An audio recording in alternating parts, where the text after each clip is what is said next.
Predict, pick, and prevail in your fantasy football leagues with Nick Giacobbe and Nick Cap. From breakouts to busts, superstars to sleepers, these are the guys that will help you achieve fantasy glory. This is the PrimeTime Fantasy Podcast. Welcome everybody to Season 2, Episode 35 of the PrimeTime Fantasy Podcast, where we give you our predictions, our picks, with the hopes that we help you prevail in Week 6 and the rest of the 2022 fantasy football season. I'm your host, Nick Giacobbe. Joining me is Nick Cap. Nick, it's a Tuesday show. That means it's our waiver wire show. It's a show where we tell you that there's guys to drop, and we have some fun stuff to talk about, as always. Oh, yeah, of course. Of course. If this is your first time listening to us, thank you so much. We do the show on Mondays, Tuesdays, Thursdays, and Fridays. You can find the audio version on every streaming platform out there. If you're on iTunes or Spotify, please give us a 5-star rating and a review. It really does we appreciate it. If you're an Anchor or Google Podcast, that's okay too. Thank you for listening. If you'd rather watch and listen to the show, go to our YouTube channel, PrimeTime Fantasy Podcast. Drop a subscribe. We'd appreciate that. Drop a like on this video or any other video that you do watch and enjoy. YouTube's also where you can find our live show on Sunday mornings. We do YouTube, Facebook, and Twitter, Sundays, 8:30 a.m. Eastern Time. Keep connecting and interacting with us on social media. PrimeTimeFFPod on Twitter, Instagram, and TikTok. Facebook and YouTube is PrimeTime Fantasy Podcast. Going to start off the show with some injury news and some updates. I do want to let you guys know we're recording Monday night, 6:45 Eastern Time before Monday Night Football. So this is the most up-to-date information that we can give you without watching the game and then recording into midnight, and that's just not going to work. So Rashad Penny, his injury was confirmed to be, I think it's a torn tibia or something like that. It's going to require surgery. Season's over. We did talk about it on our Monday shows. There's not much to recap. We'll talk more about Kenneth Walker in a couple minutes. Sucks for Penny. Sucks for a player that just has the burst of speed, is elusive, seems like a good guy from what we could tell from his teammates, and he just cannot stay healthy. It's just one of those guys. It's one of those situations. So that sucks. Well, if you listen to our Monday show, I did happen to make a prediction that the next time we would record, Matt Rule will not be the head coach of the Carolina Panthers. Now, I meant the next time we went live on Sunday. I really didn't think that the next time we recorded, Matt Rule would not be the head coach of the Carolina Panthers. As we sit here on Monday night, Matt Rule has been fired, making him he was not the worst coach in the league because Nathaniel Hackett exists and still exists. But a top 3 bad coach in the league is now gone. He'll probably be great in college wherever he goes, but he's gone. On top of that, the Panthers' Baker Mayfield is high ankle sprain. He's going to miss time. PJ Walker is going to start versus the Rams on Sunday in an absolutely nightmare matchup. I wouldn't want to touch any Carolina Panther this Sunday, even if the Rams defense has been bad. This is the get right game for the Rams. This is where they win by like 25 and they rip a couple off. So I kind of want to take the Rams in my survivor pool, but I know they have some easier matchups. So we'll see about that. But Nick, your thoughts on Baker Mayfield and PJ Walker? I'm still fading the Panthers pretty heavily. Oh, yeah. I mean, PJ Walker is not much of an improvement. There's a reason he's not a starter in the NFL. He had his opportunity last year to prove it, and they went out and got Baker Mayfield. He had every opportunity to prove it. Didn't prove it, is not the starter. Hasn't been. It's not going to be much of an improvement for the offense. My concern does come for Christian McCaffrey because Walker is a more mobile quarterback, and we typically don't see mobile quarterbacks check down to the running back as often. And Baker and McCaffrey, they started getting rolling. So McCaffrey, I think he's the RB3 or 4 in fantasy right now on the season, maybe number 2. And he's looked incredibly good so far. So he's the one that I have a little bit of concern about. But I did see some rumors that they are starting to look to trade some of their pieces. I know I said I would go trade for DJ Moore because the talent's still there. The separation's still there. There's a reason he's getting 10 targets a game. He definitely wants out of there. Absolutely. Green Bay should make a phone call. They won't. They should. And I saw there was rumors that Buffalo hasn't engaged in Christian McCaffrey talks yet, but it's not out of the realm of possibility. If that happens, I mean, I don't even know how that'd high. That'd be a super duper duper team right there. Yeah. I expect both of them to be on the move before the trade deadline. For those of you that needed a big T. Higgins game like myself, he did suit up. He was in pads. He wasn't inactive. But if you check your fantasy score, he might as well be. He scored just as many fantasy points as Kyle Pitts. His ankle is still bothering him. He's day-to-day with a sprained ankle. I want to know more about this situation, right? I know that Zach Taylor, like every other NFL head coach, does not give a crap about our fantasy teams. I get it. But the guy practiced in limited fashion 3 days last week. Then he played a couple snaps on Sunday and he was held out. I just want to know, did he re-aggravate it? Like, was it always injured? Like, I don't know. Like, it frustrates me as a fantasy owner because I definitely would have benched him. But it sucks. I'm now going to lose when Mahomes and Kelsey drop like 60 on me tonight. So, nice. We'll have a better update for you as the week goes on.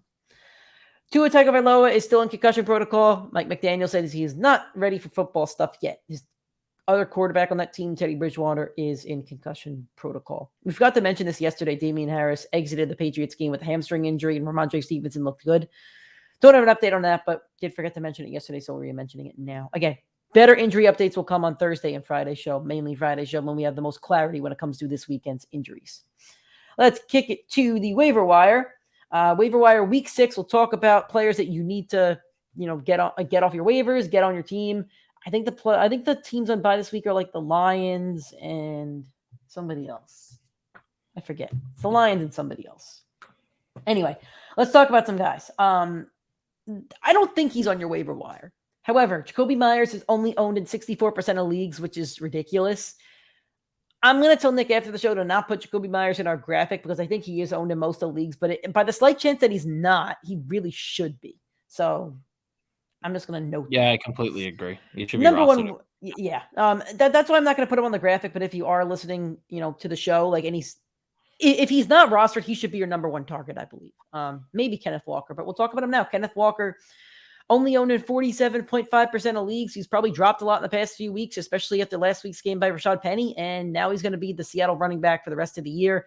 And I'm not so sure Rashad Penny gets that spot back. As long as Kenneth Walker is healthy and plays well enough, that's their running back of the future. So that's a big piece to get.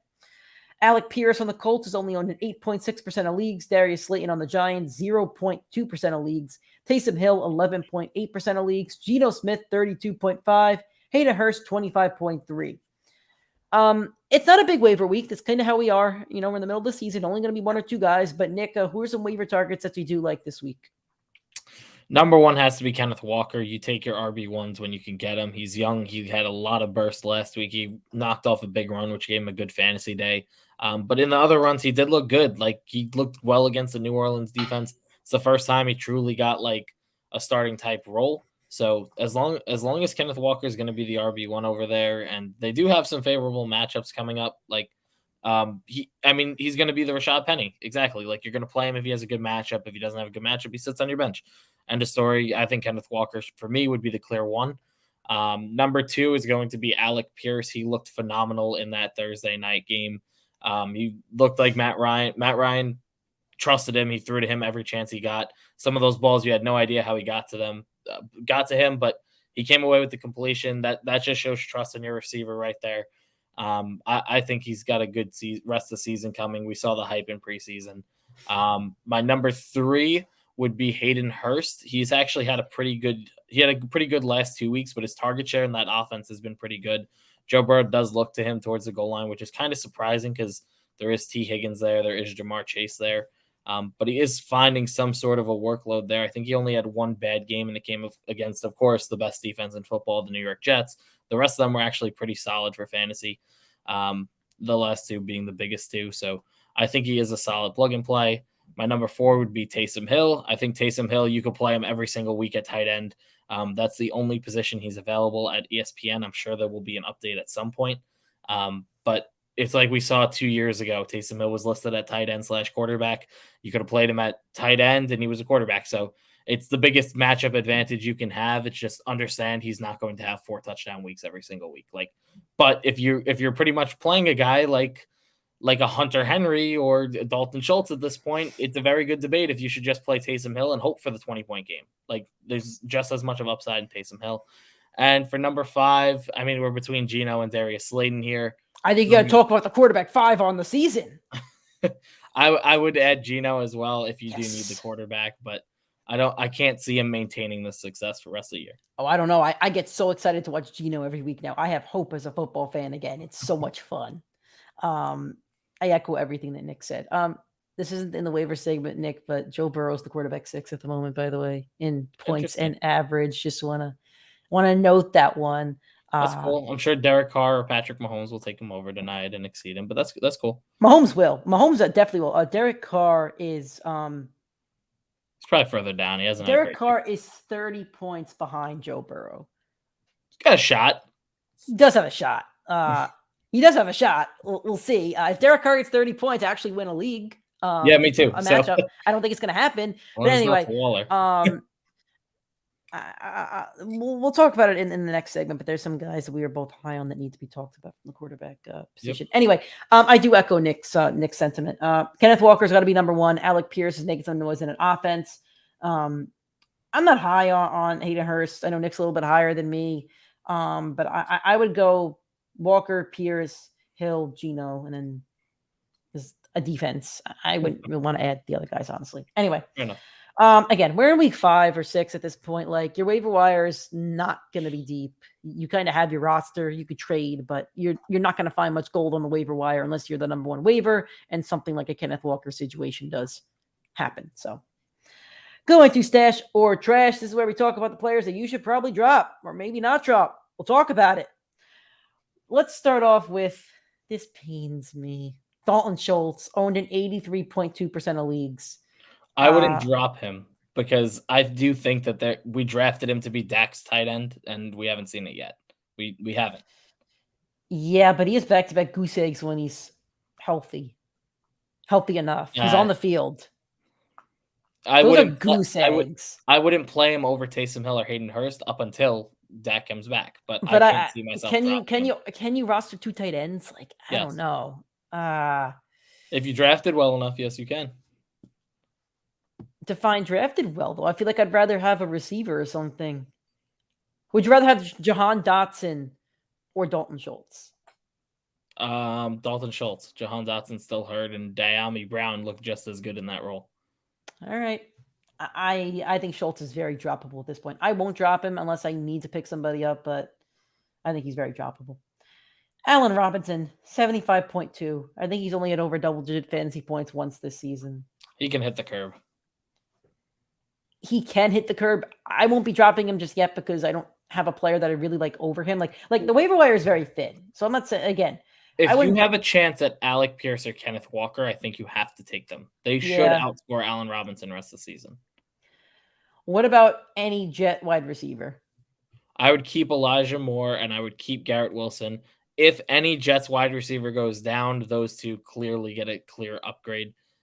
They haven't been in a game script all year with Zach Wilson, where they've needed to throw the ball to the receiver 60 times like they did in the first few weeks. So for me personally, I'm not ready to drop them yet.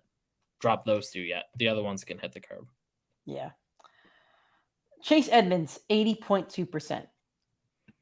Yeah, he's got to go. I think so too. Raheem Mostert's the running back one over there. Again, this is if you have to drop somebody. Don't drop somebody just for the sake of it. Brandon Cooks, 95%.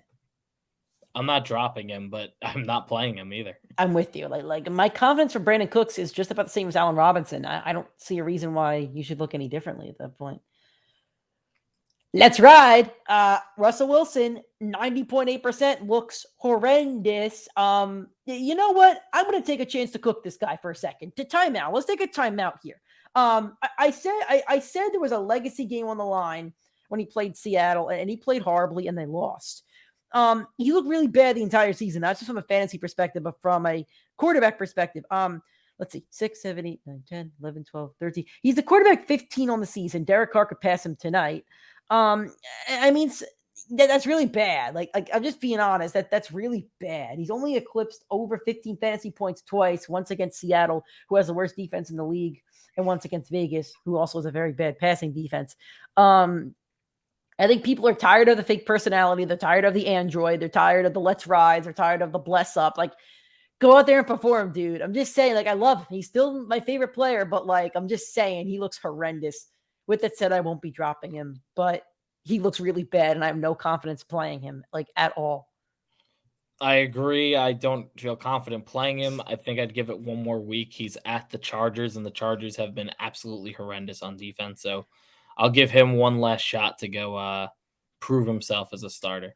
How But about then after that, he's got the Jets, so that's a tough one. Yeah. It actually is a tough one, not just a how about Matthew Stafford, who's behind Justin Fields, Baker Mayfield, and Matt Ryan in terms of fantasy points? I told y'all not to draft him. I'm not playing him. I'm not rostering him either. Cut him. Yeah. I was wrong about Stafford, and Nick was wrong about Burrow. I'll stand by those I two. don't know about that yet. He's quarterback 7 on the season. What do you mean? Through 5 weeks. Okay, then I'm not wrong about Stafford yet. Just admit you're wrong about it at the moment. He's the QB like 32, Stafford. Halfway through the season. We'll see. All right. Khalil Herbert. He's on 77.3% of leagues and had 1 point this week. I'm still holding him. There's still a lot of talent there. Like it was a bad running game, and Dave Montgomery, they winded up putting him back into a 3-down role. I thought Herbert looked great without Monty. Monty goes down again, Herbert's going to look just as good. Yep, I'm right there with you. AJ Dillon, 88.1%. I'm not saying I'd cut him yet because there is too much talent to cut in there. And 3 straight weeks with less than 10 fantasy points. I think it was even lower than 10. Like I think there was like 5 and 6 point games, but I think one was over 8, so that's why I say less than 10. Anyway, point being, this has not been the backfield I thought it could be. But he has a get right game this week. Who's he? No, he doesn't. Oh, yes, he does. And Lambeau Field, he does. Did you hear what Jair Alexander said? What? He said that they're concerned about losing to the Jets, and Aaron Rodgers was pissed at him for saying that. Oh, that's really bad for you, dude. Aaron Rodgers is throwing for 400. Oh man, I am boom of the week. Sauce Aaron is Rodgers. picking him off. A boom of the week, Aaron Rodgers. And if Rodgers is that pissed, oh man, He's pissed at He's pissed at his own corner for saying that the team's going to lose to the Jets. But he's fired up. I hate Aaron Rodgers, but I don't want to face a fired up Aaron Rodgers off a loss at home. That is a disaster. Was fired up. The second round of the playoffs when he got absolutely smoked by San Francisco. No, he wasn't fired up. He doesn't exist in the playoffs. Aaron Rodgers isn't a playoff quarterback. Jets Listen, you can like your Jets all you want. Packers and Lambeau off a loss. This is a bad one. This is a very, very bad situation. I don't care. I could see it being the Aaron Jones 4-touchdown game. That's more what I could see it being. That's fair. 2 passing touchdowns. Jamal Williams owned in 93.4% of leagues. Horrendous game script against New England, and DeAndre Swift comes back after the bye. I think you absolutely need to stash him. I'll stash him. You stash him to be a handcuff. Like you weren't expecting him to be a monster. You were expecting him to be a handcuff. And the fact is, in his 2 games, the first one he wound up being a top 5 running back on the week. So you can't take away. You can't not roster that guy. Yeah, I'm with you on that. Okay. Cam Akers, 85.7%. Cut him. He does not look good. But don't cut him. The position's too thin. He's not a receiver. He's a running back 1 on the Rams who are about to have a real big get right game. Would you drop him for Kenneth Walker? If I would find Cam somebody Akers else on my roster. Player on your team. Cam Akers is the clear and worst player on your team. Are you okay? So now I'm in a 6-man league. No, you're not. Yes, I am. There's no way Cam Akers is the worst player on a team. He'd be the worst player on one of my teams. The ridiculously stacked team. I don't count that one as real. That's an imagination land. That's 10 person. I don't want to hear it. Imagine. Send me that roster right now. Hold on. We're doing this live on the show. I want you to send me screenshots of that roster, and I will tell you who I would take Cam Akers over. And Kenneth Walker. You're telling me I have to take both of them over 2 guys? I will tell you. There's one guy who I picked up off the bench because I could move Jahan Dotson to the IR. Okay, hold on. I'm looking at Nick's team right now. This is bad radio, but that's okay. I will tell you who I will cut. First off, I'm not keeping 2 defenses. I'm cutting 1 defense to pick up the other position. Second off, you have Rashad Penny there. So Rashad Penny's going to the can, and a defense is going to the can. I'm picking up Cam Akers, and I'm picking up Kenneth Walker. Okay, so a guy he's facing the Panthers this week. He's going to have like 20 points. The Panthers are good against running backs. The Panthers are good against nothing. They're terrible. I'm telling you, you're telling me you wouldn't want Cam Akers this week against the Panthers. I'm telling you, if I had Cam Akers as the worst player on my team, I'd rather go roster Kenneth Walker. I would cut Darnell Mooney. He's on your team. You want Darnell Mooney over Cam Akers? I picked up Mooney at the last second because I could move Jahan Dotson to the IR. Okay. When All Jahan right. Dotson goes to questionable, I got to cut Mooney again. All right. All right. That's Cam Akers. Rashad Bateman owned an 87%. Got to cut him. I wouldn't cut him yet, but I don't like having him on my team. I'm not happy about it. All right. I don't have a ticker for this, but that's okay. So those listening in audio, doesn't matter. Those listening in video, we're just going to talk. I'm letting Nick lead this segment. We're going to talk trades. We're going to talk a bit of how to initiate a trade, how to negotiate, how to navigate a trade, and I'm going to let Nick kind of lead it as to where we're going. So, Nick, the hosting duties are on to you. I'm handing the ball off. Let's see if you fumble it or if you're running it in for 60. So this conversation sparked because me, Nick, and in one of our group chats, we got into a heated debate about a trade that I made in one of my leagues. So I traded away 2 running backs to a team that was very thin at the running back position for their superstar running back. And my argument was they needed the RB depth. So whether it was the right trade because it was those two players or not, like you can't hate on the trade because at the end of the day, my opponent's 2 best running backs were Ramondre Stevenson going into this week, who was playing the Lions, had Damian Harris vulturing half of his workload, and Raheem Mostert, who we weren't sure was a clear RB1 over Chase Edmonds. Clearly, that was proven this week, but that was the 2 running backs that they had their best on the roster. The running back who would have been the RB1 but was hurt this week was DeAndre Swift, who I traded for. The sentiment is DeAndre Swift, RB1 on your team, injured for 2 weeks, going into the bye. You're thin at the running back position. You don't know what you're going to need. So I offered to trade 2 running backs. And after this week, they both had horrendous weeks. So looked like a really good trade on my part. It was Antonio Gibson and A.J. Dillon. So DeAndre Swift comes to me, A.J. Dillon, Antonio Gibson go out. And my argument on why, like, if I was the other person, would I take the trade? No, I think I could get more value for DeAndre Swift. But the argument is it's not a terrible trade given the situation. Like, your best 2 running backs are 2 guys that you're going to play based on matchup. You played Ramondre Stevenson in that split backfield only because he was facing the Detroit Lions, and Raheem Mostert you played because he was facing the New York Jets. Like, you don't have a locked and loaded running back other than DeAndre Swift. So you have to trade for depth at the position. You can trade for 2 other running backs. Do I think it's the right trade? No, but at the end of the day, it sparked the conversation. How do you trade away your superstar and get talent in return? So my argument is if you need more points on your team, I don't care if you're giving up the best player on your team. If on a week-to-week basis, you think you will score more fantasy points, your goal is to make your team the best that it can be.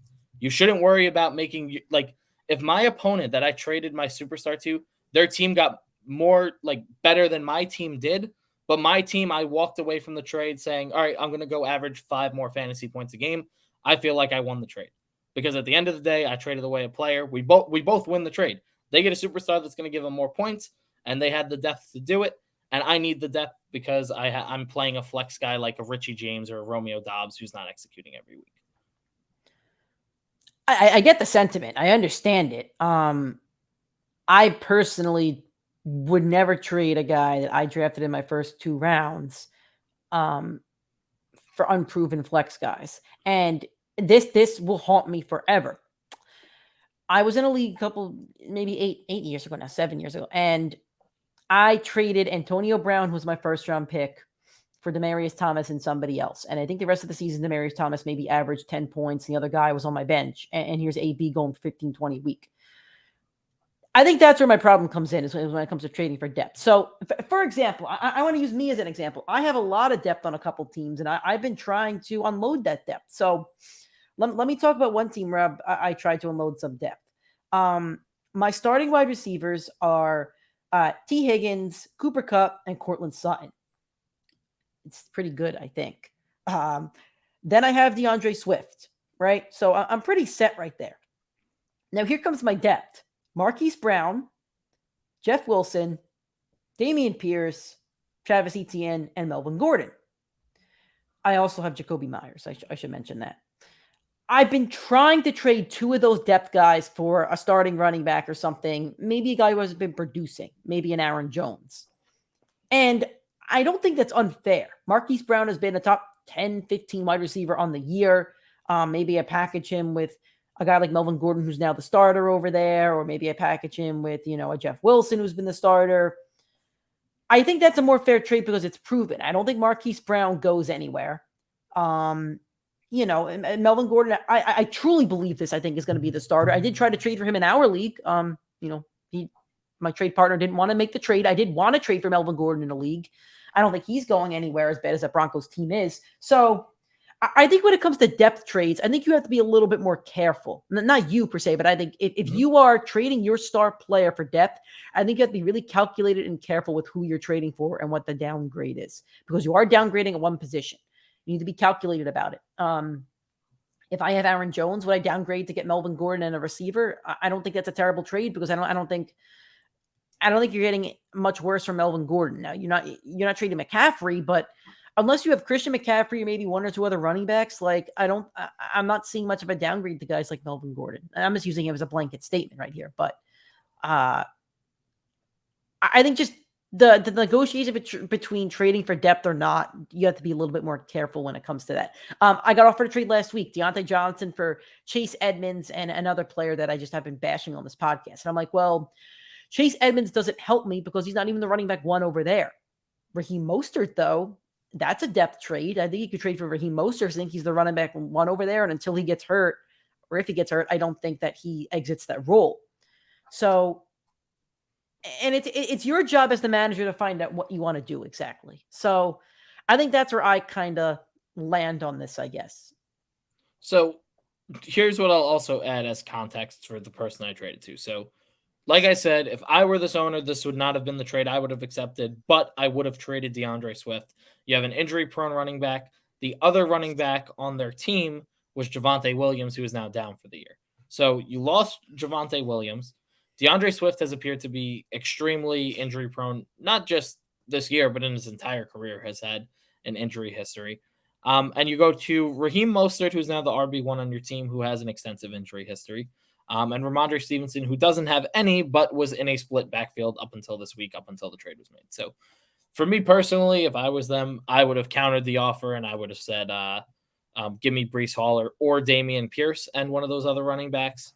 And I probably would have accepted it. So I think that's what it comes down to is, you obviously won the trade. I don't think it's bad to trade your star unless you're getting depth up. But also, here's another thing I will say. Please do not even ask the person in your league if Cooper Kupp's available. He's not. I'm just being honest with you. He's not. He should never be available. He's available for Justin Jefferson or Travis Kelce, and that's really it. No, I wouldn't even do it for Kelce. In that league I just told you about, all the players are just listed. I have Cooper Kupp in that league, and I told you all the depth that I have. I'm going to be the second highest scoring team on the week. After this week, I'll be 4-1. So if you're coming to me and you see my roster, it is. I'm not just saying because it's my roster. It's a very good roster, and I'm engaging in trade talks last week, and I got two of the people say, "What do you want for Kupp?" Like the answer is nothing. It's nothing. Why would I trade Cooper Kupp? Yep. And somebody was saying like, "Oh, what could I do? Do these two running backs work? Does these two players work?" And I'm telling him, I'm like, well, like hypothetically, if I was traded like Aaron Jones and Dalvin Cook, yes, that's a good trade. However, if I already have Cooper Kupp in my lineup, that's getting me 25. If I have DeAndre Swift coming back, if I have Dameon Pierce, if I have Jeff Wilson, if I have Melvin Gordon, why would I trade the guaranteed 25 in my lineup if I don't really need? I don't need a running back. I could use an upgrade with all the depth that I have, so I could actually pick somebody up off the waiver wire. But I don't need a running back. Yeah. So we're talking about many different trade situations, but I think the point of this talk is, when engaging in trade talks, I think know what you're willing to give up, know what your opponent is probably willing to give up. If you're playing in a league for so many years, you probably know which, league mates are going to offer you certain trades and which league mates won't. I'm just saying, like, we both know. Yeah, like if you're listening to this podcast, you're the champion in our league, and you know what, you're damn good at fantasy football. But listen. You're very stingy with trades, and that's no totally one wants okay. Melvin Gordon for Christian McCaffrey straight up, right? like that's the type of trade offers we're getting. And I'm just saying, like, when you're that good, when your team's that good, you don't need to make a trade anyway. But anyway, my point being, what kind of trades to make, and reach out to your friends or reach out to people that you trust. In that same league, I reached out to a couple friends and I said, hey, should I make a trade for a running back? And they said, your team is solid. Don't even change it. And, that's what I went with. So, I don't know how much more you have to say on this, but my point being, one last thing, pay attention to trends. Nick's opponent traded for Antonio Gibson, who I have not been high on. His fantasy points have gone down. His snaps have gone down. He hasn't been the 3-down back since week 1. I would not have touched him. As for A.J. Dillon, Aaron Jones has been a touchdown machine, and A.J. Dillon hasn't. You traded for 2 guys that were both very low value, but I know you traded DeAndre Swift, but so again, pay attention to trends. Like a guy like, Kamara would have been a great trade last week. I don't know if you get him now. I was gunning for Kamara, and I couldn't get him. And I don't think he's going to get traded now. Pay attention to those trends at the moment. Derrick Henry a couple weeks ago, if you traded for him like somebody did in one of my leagues, great. If you didn't, you're never trading for him again this season. It's not happening. So if a player has a bad week, that's good. I think the Dolphins receivers right now are very tradable. 4. I would trade for them. That's somebody off the top of my head. I'm like, I would want them. CeeDee Lamb, if you could go get him, I think that's another one. Go for the guys that are on AJ Brown. AJ Brown's had like two bad weeks. Like, go for the guys that are on good. I want good football teams. I want players on good football teams. If they had a down week, I don't care. If they're on a good football team, I believe in them. Because the team's going to score. Gabriel Davis before this week was probably a good candidate as well. So anyway, that was a good trade talk. I think it's pretty productive. And, if you have any trades, reach out to me and Nick, and we could definitely help you out with those trades as well. If you enjoyed this episode, thank you so much. If you're on YouTube, give us a like, hit a subscribe, and we'd appreciate that. If you're on iTunes or Spotify, a 5-star review, would really appreciate that as well. Next time you hear from us, Thursday Night Football preview and some injury talk. Then Friday, our ginormous, huge show for the week. Boom bust teams, flex on them, injury updates, get you ready for week 6. Thank you guys for listening. Best of luck on your waiver wire. Hopefully you get yourself some Kenneth Walker.